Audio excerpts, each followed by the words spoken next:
আজকে তোমাদের সাথে শেয়ার করব চিলি চিকেনের রেসিপি, যাতে তোমরা খুব সহজেই ঘরে থাকা উপকরণ দিয়ে খুব সহজেই সহজভাবে এটাকে বানিয়ে ফেলতে পারো।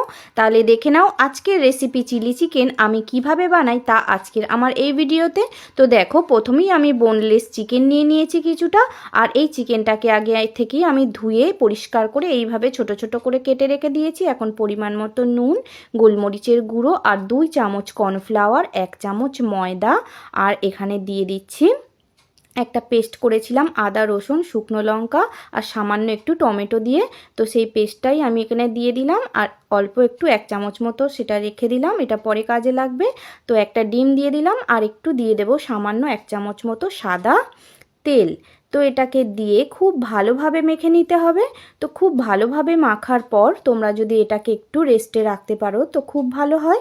তো আমার হাতে একদম সময় ছিল না, তাই আমি রেস্টে রাখতে পারিনি। তো রেস্টে রাখলে কি হয়, চিকেনের ভিতরে যে মশলাগুলো আমরা ব্যবহার করলাম খুব ভালোভাবে ঢুকে যায়, তাতে পকোড়াগুলো খুব সুন্দর টেস্ট হয়। তো যাই হোক, এদিকে তো চিকেনটা ম্যারিনেট করা হয়ে গেল, আর ওদিকে আমি কড়াই আগে থেকেই বসিয়ে দিয়েছিলাম। তো কড়াই গরম হয়ে যাওয়ার পর দিয়ে দিচ্ছি পরিমাণ মতো সাদা তেল। এখন চিকেনগুলোকে একটা একটা করে ছেড়ে দিলাম, আর অবশ্যই গ্যাসের ফ্লেমটা মিডিয়াম রাখতে হবে, কারণ চিকেনটা খুব ভালো করে ভেজে নিতে হবে। কারণ না ভালোভাবে ভাজলে চিলি চিকেন রান্নাটা বেশিক্ষণ সময় লাগে না। তাহলে চিকেনগুলো খুব ভালোভাবে যদি না ভাজা হয় তাহলে চিকেনটা রান্নার পরও আর সিদ্ধ হবে না। তো পকোড়াগুলো এইভাবে খুব ভালোভাবে একটু ভেজে নিয়ে লাল লাল করে উল্টে পাল্টে ছাকা তেলে ভালোভাবে ভেজে নেওয়ার পর এটাকে তেল ঝরিয়ে তুলে নিতে হবে। তো দেখো, সেই একই তেলে আমি দিয়ে দিচ্ছি কিছুটা পরিমাণ রসুন কুচি, আর দিয়ে দিলাম কিছুটা পরিমাণ আদা কুচি।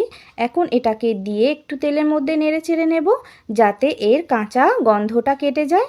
তো এটা একটু ভাজা ভাজা করে নেওয়ার পর আমরা যে 1 চামচ এখানে পেস্ট রেখে দিয়েছিলাম, তো এতে আছে আদা রসুন আর অর্ধেকটা টমেটো আমি একসাথে পেস্ট করে রেখে দিয়েছিলাম, তো সেটাই 1 চামচে রেখে দিয়েছিলাম, দিয়ে দিলাম।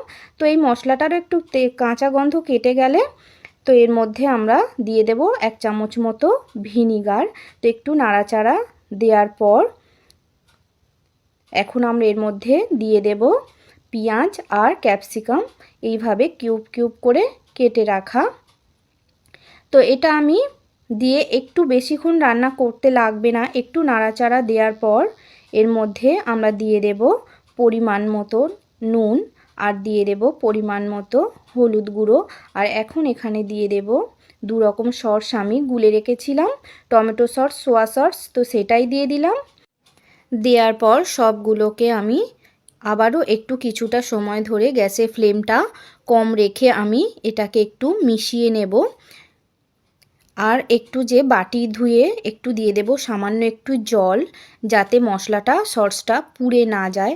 তো বেশ একটু নাড়াচাড়া করার পর যখন মশলা থেকে একটু তেল ছেড়ে দেবে আর কালারটা যখন একটু চেঞ্জ হয়ে যাবে, তো তোমরা দেখো, দেখলেই নিশ্চয়ই বুঝতে পারবে।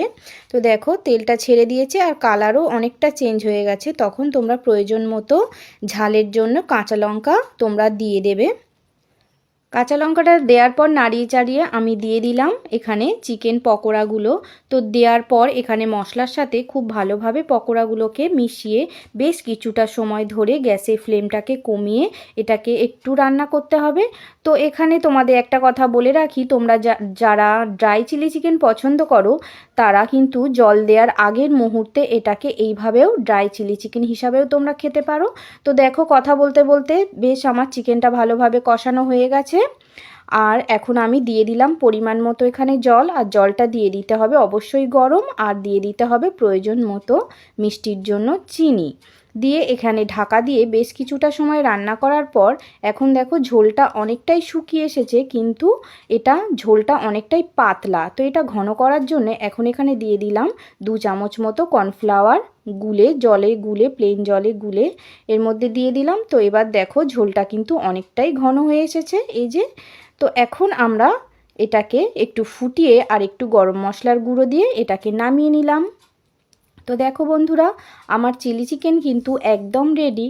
আর তোমরা অবশ্যই এটাকে বাড়িতে একবার ট্রাই করে দেখো, আর ভালো লাগলে লাইক কমেন্ট করে এটাকে শেয়ার করে দিও। আর তোমরা সবাই ভালো থেকো, সুস্থ থেকো, আর আমাকে এইভাবে সাপোর্ট করে যেও।